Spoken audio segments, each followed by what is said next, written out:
Hello folks, and welcome back once more.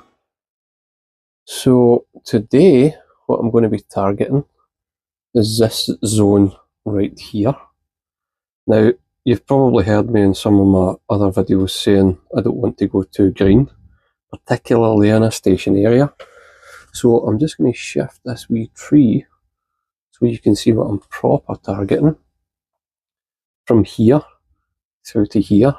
Now you can see I've prepped some of these rocks with a bit of dry brushing. So what I'm going to attempt, and I've never done it before, is to add some green, but get a good mix of darks and lights, but not to PVA glue these exposed parts, and to see how it looks with some rock exposed. So yeah, for those that have never been here before, welcome to my channel, The Scottish Model Railway Guy. For those that have, and for my subscribers, welcome back. So hang on and we'll get shifting on this. What do we need? We need water, PVA glue, and a brush, which isn't too much. So yeah, here we go. So, got some PVA glue here. It's standard, you can see the sign on it, says £2.50. Actually can't remember where I got it from, but you'll get it from supermarkets, model shops, pretty much anywhere. Take a big old blob right into the middle of it, and then all you're doing really is mixing it up to a 50-50 mix. Is that 50-50? Couldn't say for sure, but it's there or thereabouts. And once you've got that done, it's a case of beginning to paint it on. Now, I've never done static grass for a Hornby model layout in the way that the experts do. You get static grass applicators that make it stand up. I've never done this, and it's something that I do want to try in the future. Do I want to try it in this zone just now?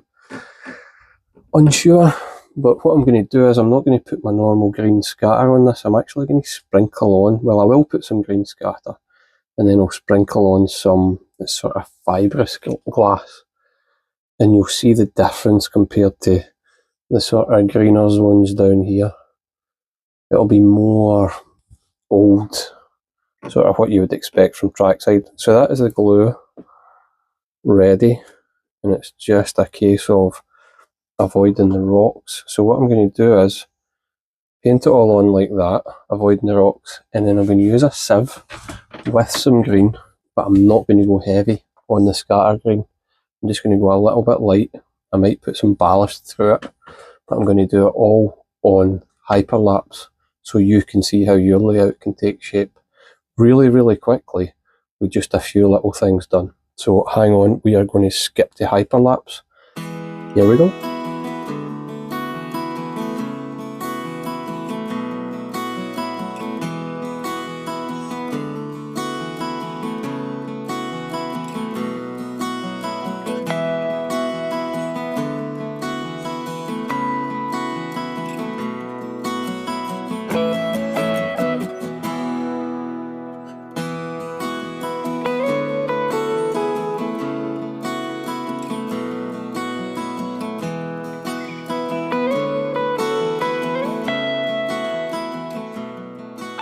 And you know what?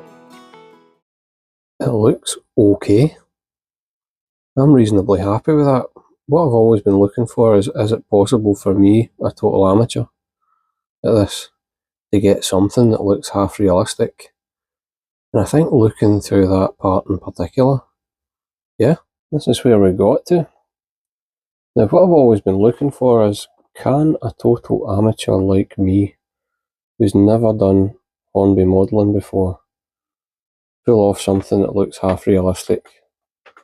I think looking at this section, I've actually got it to a place where it looks pretty decent. You know, there's some fair detail in there. Be really interested to hear the thoughts of people that's doing this for a wee while, to see any further tips or tricks that can take me to the next level. Like I said before, I'd like to see some old discarded rails at the trackside, as if there's been some engineering works going on. But on the whole, it's coming together. I haven't made it too green in that section, which was my challenge. It looks old, unkept, and sort of how you'd find the world if you're passing through a station in the middle of nowhere. So, if you came this far and you're not a subscriber, well, you might as well, because there's more stuff like this coming soon, and I'd be delighted to hear your thoughts. So yeah, thank you.